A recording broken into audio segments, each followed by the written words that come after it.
Praise the Lord. വേഗം വരുന്നവനായ നമ്മുടെ കർത്താവായ യേശുക്രിസ്തുവിൻ്റെ നാമത്തിൽ എൻ്റെ സ്നേഹവന്ദനങ്ങളെ ഞാൻ അറിയിക്കുന്നു.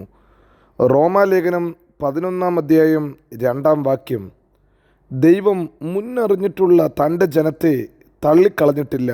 ഹല്ലേലൂയ. ദൈവം മുന്നറിഞ്ഞവരെ തള്ളിക്കളയാത്ത ദൈവമത്രേ. റോമാലേഖനം 11 ഇസ്രായേലിനുള്ള ചരിത്രത്തിൽ പരിശുദ്ധാത്മാവ് ഇത് എഴുതിയിട്ട് നമ്മെ ഓർമ്മപ്പെടുത്തുന്നു. ദൈവത്തിന് ഒരു ജനതയുടെ നടുവിൽ ഒരാളെ ഹല്ലേലൂയ തിരഞ്ഞെടുക്കാനെങ്കിലും സാധിക്കും. നാം വിചാരിക്കും ദൈവം ജനത്തെ തള്ളിക്കളഞ്ഞു, ദൈവത്തെ ഉപേക്ഷിച്ചു. എന്നാൽ എല്ലാ കാലത്തും ദൈവത്തിന് അതിൻ്റെ നടുവിൽ ഒരു തിരഞ്ഞെടുപ്പുണ്ട്. ഏലിയാവ് ദൈവത്തോട് ചോദിച്ചു, കർത്താവേ, ഇസ്രായേലിൻ്റെ ഈ ജനത്തിൻ്റെ നടുവിൽ ഞാൻ ഒരുത്തൻ മാത്രം, എന്നെപ്പോലെ ഒരുത്തൻ മാത്രമേ ഉള്ളൂ കർത്താവിന് വേണ്ടി നിൽക്കാൻ. എന്നാൽ ദൈവം അവനോട് തിരിച്ച് വാദിച്ചു എന്ന് വേദപുസ്തകം പറയുന്നു. ദൈവം പറയുന്നു, അല്ല ഏലിയാവേ, നിന്നെപ്പോലെ 7000 പേരെ ഞാൻ ശേഷിപ്പിച്ചിരിക്കുന്നു. ബാലിന് മുട്ടുമടക്കാത്ത മറ്റ് 7000 പേര് എനിക്ക് ഈ ദേശത്തുണ്ട്. പ്രിയരെ, നമ്മെപ്പോലെ ഈ തലമുറയുടെ നടുവിലും ദൈവം പലരെയും തിരഞ്ഞെടുത്തിട്ടുണ്ട്. ഇന്ന് പകൽക്കാലം നാം ഈ വചനം കേൾക്കുന്നത് ദൈവം നമ്മെ മുന്നറിഞ്ഞതുകൊണ്ടത്രേ. ദൈവം മുന്നറിഞ്ഞിട്ടുള്ളത് കൊണ്ടാണ് അവൻ നമ്മെ തള്ളിക്കളയാത്തത്. പലപ്പോഴും ഈ സമൂഹത്തിൽ നാം വിചാരിക്കും നാം മാത്രമേ വചനം കേൾക്കത്തുള്ളൂ, നാം മാത്രമേ ദൈവത്തിൻ്റെ സന്നിധിയിൽ വരത്തുള്ളൂ എന്നൊക്കെ നാം വിചാരിക്കുമ്പോൾ നമ്മെപ്പോലെ അനേകരെ കർത്താവ് തിരഞ്ഞെടുത്തിട്ടുണ്ട്. നാം ചെയ്യേണ്ട കാര്യം, നാം ഇടിവിൽ നിന്ന് പ്രാർത്ഥിക്കണം. കർത്താവേ, ഈ തലമുറയുടെ നടുവിൽ നീ തിരഞ്ഞെടുത്ത നിൻ്റെ ജനത്തിൻ്റെ വിളിയെ നീ ഒന്ന് ഉറപ്പാക്കണം. നീ മുന്നറിഞ്ഞിട്ടുള്ള ജനത്തെ ഒന്ന് വിളിച്ച് വേർതിരിക്കണം. റോമാലേഖനത്തിൽ തന്നെ നാം വായിക്കുന്നു, ദൈവം മുന്നറിഞ്ഞിട്ടുള്ളവരെ വിളിക്കും, വിളിച്ചവരെ നീതീകരിക്കും, നീതീകരിച്ചവരെ തേജസ്കരിക്കും, തേജസ്കരിച്ചവരുടെ മേൽ ദൈവത്തിൻ്റെ ആ വലിയ ചൈതന്യത്തെ ദൈവം വെളിപ്പെടുത്തും. ഇന്ന് പകൽക്കാലവും ആ ഒരു വിളി, ദൈവത്തിൻ്റെ തിരഞ്ഞെടുപ്പ് ഒന്ന് വെളിപ്പെട്ട് വരുവാൻ നമുക്ക് പ്രാർത്ഥിക്കാം. ഏലിയാവിൻ്റെ കാലഘട്ടത്തിൽ ഞാൻ ഇങ്ങനെ ചിന്തിക്കുന്നു, 7000 പേര് ഒരുപക്ഷെ പ്രാർത്ഥിച്ചു കാണും, കർത്താവെ, ഒരുത്തനെ ഞങ്ങളുടെ നടുവിൽ നിന്ന് എഴുന്നേൽക്കണം. ഈ ശത്രുവിൻ്റെ തന്ത്രത്തോട് എതിർത്ത് നിൽക്കാൻ, അന്യ ആരാധനയോട് എതിർത്ത് നിൽക്കാൻ, ബാലിൻ്റെ ശക്തികളെ മുട്ടുമടക്കാൻ ഒരുത്തനെ എഴുന്നേൽപ്പിക്കണമെന്ന് ഒരുപക്ഷെ മറ്റ് 7000 പേര് പ്രാർത്ഥിച്ചു കാണും. അവരുടെ പേര് വെളിപ്പെടുത്താതെ അവരെവിടെയോ മറഞ്ഞിരുന്നു കൊണ്ട് ദൈവത്തിനു വേണ്ടി ശുശ്രൂഷ ചെയ്തവരായിരിക്കും. ദൈവത്തിനു വേണ്ടി ബാലിന് മുമ്പാകെ മുട്ടുമടക്കാതെ നിന്ന 7000 പേരുണ്ടെങ്കിൽ ആ 7000 പേരുടെയും പ്രാർത്ഥന ഒന്ന് മാത്രമായിരിക്കും, ഒരുത്തൻ കർത്താവേ നിനക്ക് വേണ്ടി ഒന്ന് നിൽക്കണം. അതുകൊണ്ടാണ് ഒരു ഏലിയാവ് ആ കാലഘട്ടത്തിൽ എഴുന്നേറ്റത്. ഇന്ന് പകൽക്കാലവും പരിശുദ്ധാത്മാവ് ഈ വചനം കേൾക്കുന്ന നമ്മെ ഓരോരുത്തരെയും ഓർമ്മപ്പെടുത്തുന്നു. നാം ഇടിവിൽ നിന്ന് പ്രാർത്ഥിക്കണം, നാം ഇടിവിൽ നിന്ന് കർത്താവിന് വേണ്ടി വേല ചെയ്യണം.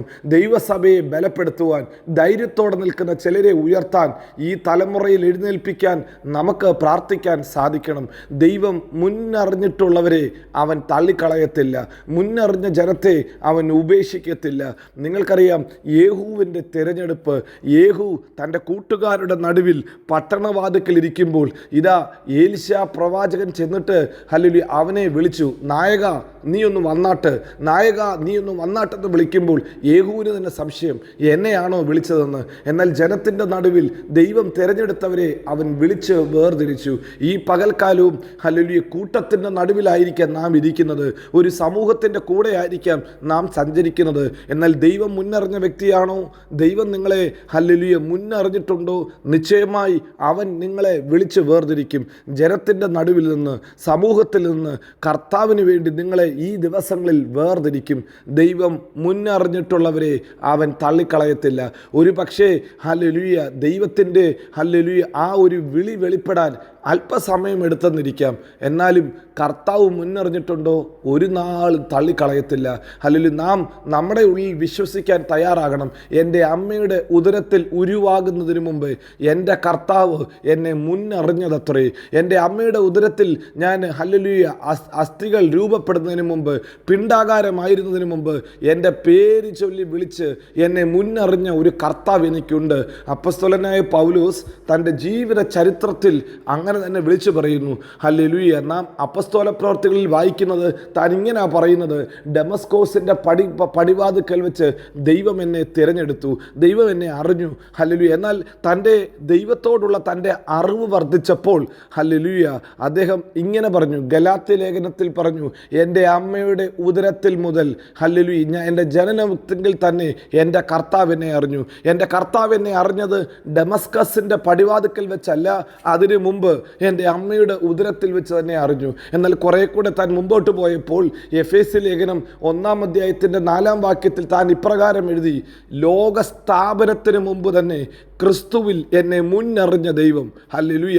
തനിക്ക് അപ്പോഴാണ് മനസ്സിലായത്, ഈ ലോകത്തിന് ഹല്ലേലൂയ അവൻ വൃത്തം വരയ്ക്കുന്നതിന് മുമ്പ്, അടിസ്ഥാനമിടുന്നതിന് മുമ്പ് എന്നെ കണ്ട ഒരു കർത്താവുണ്ട്, എന്നെ അറിഞ്ഞ ഒരു ദൈവമുണ്ട്.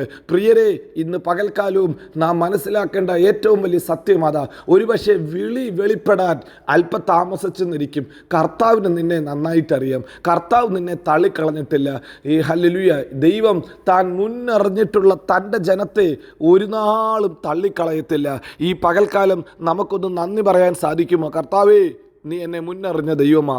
എൻ്റെ അമ്മയുടെ ഉദരത്തിൽ വെച്ചല്ല ഞാൻ ഈ ഭൂമിയിൽ ഉരുവാകുന്നതിന് മുമ്പ്, ഈ ഭൂമി ഉണ്ടാകുന്നതിന് മുമ്പ് എന്നെ മുന്നറിഞ്ഞ എൻ്റെ കർത്താവേ, നിനക്ക് നന്ദി, നിനക്ക് നന്ദി, നിനക്ക് നന്ദി.